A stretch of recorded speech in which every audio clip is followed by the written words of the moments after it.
हर एक व्यक्ति, चाहे वो कोई भी क्यों ना हो, तुझे दंडवत करे, और यदि जो तुझे दंडवत ना करे उसको भूखे शेर की मांद में डाल दिया जाए। ये बात जब कह दी गई, उसके बाद हम यहाँ देख रहे हैं कि दानियल अपने घर में गया, ऊपरी कोठरी में उसकी जो खिड़कियां यरूशलेम की ओर खुली रहती थी, उधर की ओर हाथ उठा करके जैसे कि वो दिन में 3 बार प्रार्थना किया करता था, वैसे उसने प्रार्थना करना जारी रखा।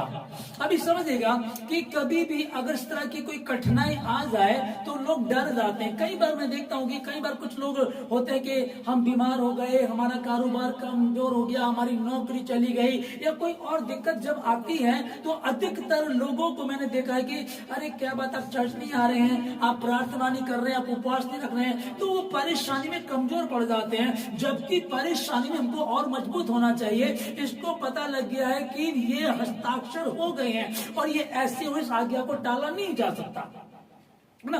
अब ये जो षड्यंत्र रचने वाले थे, ये लोग देख रहे थे कि जो दानियल है ये दूसरी बिरादरी का है, ये दूसरे देश का है, यहाँ गुलाम बना के लाया गया हुआ है, उसके बाद भी राजा का चहीता बन गया, उसके बाद भी ये अच्छे काम करता है, अब हम इसको कैसे फंसाएं। तो बहुत दिनों तक वो षड्यंत्र रचने की कोशिश कर रहे थे कि कैसे फंसा जाए, कैसे फंसाया जाए। जब उनको कोई भी रास्ता नहीं मिला कि इसको हम फंसा ही नहीं सकते, क्यों, तो ईमानदार है, ये तो गलत करता ही नहीं है, फिर उन्होंने विचार किया हम इसको फंसाएंगे इसी की व्यवस्था के अनुसार, इसी की व्यवस्था के अनुसार फंसाएंगे। जैसे पहली बार जब शैतान आदम हवा के पास आया तो कहां से बात कर रहा था, वचन से।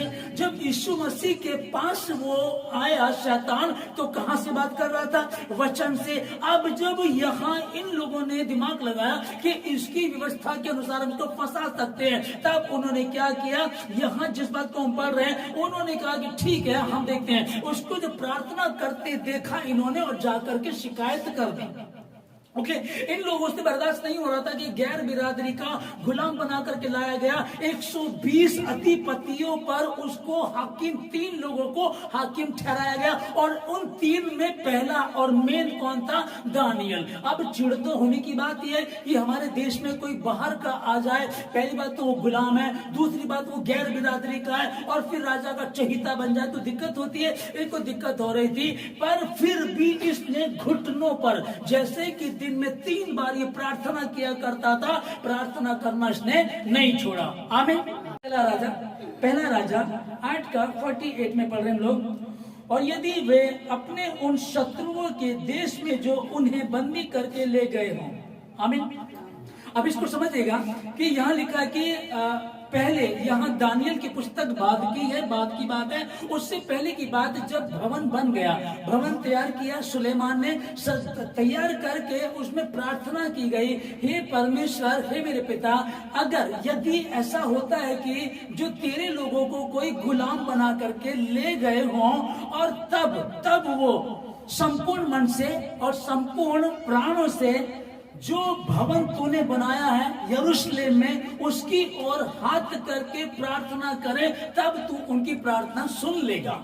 आमीन, हालेलुया। अब ये बात कहां लिखी है, पहले दानियल ने जिस बात को पूरा किया कि जैसे उसे पता लग गया कि हम यहाँ गुलाम हैं, हाँ ठीक है, ऊंचा ओहदा है, ठीक है, अच्छी बरकत है, अच्छा नाम है, अब बढ़िया सब कुछ चल रहा, बहुत बढ़िया, लेकिन शत्रु आया, उसने षड्यंत्र रचा। आपके जीवन में भी कई बार ऐसा होता है, कई बार दिक्कतें परेशानी आती है ना, इस तरह का हुआ। जब दिक्कत आई तो क्योंकि व्यवस्था को जानता था, इसने दिमाग लगा के पहले राजा में सुलेमान ने भवन को बनाया, भवन को बना करके व्यवस्था में प्रार्थना लिखी गई है कि प्रार्थना यदि तेरे लोगों को उसके दुश्मन, उनके शत्रु गुलाम बना करके ले जाएं, तब यदि तेरे लोग जो तेरे कहलाते हैं संपूर्ण मन से, संपूर्ण प्राण से, आमीन। कई बार प्रार्थना का विषय जब होता है ना, हम बोलते कि भैया प्रार्थना कीजिएगा, उपवास रखिएगा, वचन को पढ़िएगा, तो लोगों के पास कंडीशन बहुत होती है। मैं थक गई थी, मैंने बर्तन मांजने थे, मैंने कपड़े धोने थे, मैं ऑफिस गया था, मुझे बाहर जाना था, बहुत सारी बातें करते हैं। लेकिन यहाँ लिखा है कि गुलामी से निकलेंगे कैसे? अगर वो गुलाम बना करके ले जाए गए हो तब अब वो संपूर्ण मन से, पूरे मन से। अब पूरा मन कहाँ है हमारा? ज्यादा कपड़े धोने, काम करना, बच्चों को देखना, ऑफिस जाना, ये करना, ये कंडीशन है। पूरा मन क्या है? पूरी बातें ही उधर है। परंतु लिखा है कि संपूर्ण मन से, संपूर्ण मन कहाँ हो? एक कंडीशन है, अभी गुलामी में है। अभी गुलामी वो वाली तो नहीं जो वहां थी। अब गुलामी कुछ और है कि बच्चा मान नहीं रहा, पति समझ नहीं रहा, बच्चे कुछ और बात कर रहे हैं, पत्नी कुछ और कर रही है, घर की कंडीशन डाउन है, मेरा जो बॉस है जहाँ मैं काम करते वो नहीं समझ रहा। अब ये दिक्कत है, ये गुलामी आए, तो इससे हम कैसे समझेंगे? इसे कैसे समझेंगे? इसको जब लिखा है कि जब लिख दिया गया कि संपूर्ण मन से, अब संपूर्ण मन को कहां लगा देना? परमेश्वर के। और अब संपूर्ण प्राण से प्रार्थना करने परमेश्वर से, क्योंकि बाइबल में लिखा है कि जब परमेश्वर का भवन तैयार हुआ तो ये प्रार्थना लिखी गई है। 8 अध्याय 48-49 में हम लोग इसको पढ़ रहे हैं कि जो संपूर्ण मन से तेरे समीप आकर के प्रार्थना करे तब उनको तू छुड़ा लेगा। आमीन। दानियल ने उसी बात को पूरा किया। अब समझ में आ गया कि अब मैं फंस जाऊंगा अगर मैं प्रार्थना छोड़ दूं, उसको दंडवत करूं, तो 10 आज्ञाओं में लिखा है कि मुझे छोड़ दूसरों को दंडवत नहीं करना। फिर ये तो फिर पहली जो आज्ञा है वो टल जाएगी। गुलामी के देश में है, कोई बात नहीं, यही परमेश्वर ने सम्मान दिलाया। क्या सम्मान दिलाया? 120 अधिपतियों के ऊपर 3 हाकिम ठहराए गए और उनमें से एक सबसे ऊपर कौन था? दानियल। परमेश्वर ने वहां भी उनको इतनी बरकत दी। अब इतनी बरकत होने के बाद शत्रु निकलेंगे। जब सूखा पेड़ है, कोई पत्थर नहीं मारता था, लेकिन जैसे जैसे आपके वृक्ष पे फल आने शुरू हो गए, जैसे जैसे फल आने शुरू हो गए, वैसे वैसे लोग पत्थर मारने वाले आ गए हैं। यहाँ कोई गरीब को, भिखारी को कोई कुछ नहीं कहता। यहाँ अमीरों पे, आपने गाड़ी ले ली, लोग दिक्कत में आ जाएंगे। आपने फ्रिज ले लिया, नया प्लॉट ले लिया, घर बना लिया, दिक्कत होगी लोगों को। इसके अलावा भी कई बार लोग टोना टोटका करते हैं। पहले सेशन में एक बहन बता रही थी कि जब से हम बढ़ रहे हैं, अब हमारे घर पे किसी ने टोना किया है, हमारी दीवार पर किसी ने पानी डाला और कुछ ब्लड डाल दिया, खून डाल दिया। मैंने कोई बात नहीं है, तब क्या करना है? कह तब से मेरे पति प्रार्थना करना बंद कर दिया। यही तो शैतान चाहता, यही हुआ। इसको पता था दानियल को कि अब परीक्षा का समय आ गया।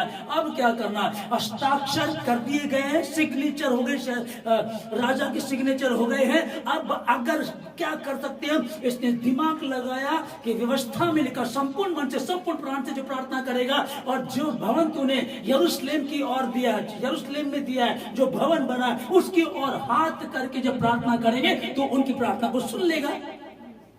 इसने क्या किया? क्या लिखा हमने? जो दानियल का 6 अध्याय 10 में देखा, जब उसे पता लग गया तब वो अपने घर में गया, ऊपरी कोठरी में जो उसकी खिड़की यरूशलेम की ओर खुली रहती है, बंद करना खोलना लिखा खुली रहती है, वो गया और अपने शेड्यूल के अनुसार उसने, जैसे वो दिन में 3 बार प्रार्थना किया करता था, उसने प्रार्थना करना शुरू किया। अब यहाँ से तो और खतरा मोल ले लिया इसने, पर ये जानता है जब मैं काम ही उसी के लिए कर रहा हूँ, जब मैं उसी के लिए बात कर रहा हूँ और उसके वचन को आदर दे रहा हूँ, तो हो ही नहीं सकता कि भूखे शेर उसे खा जाए।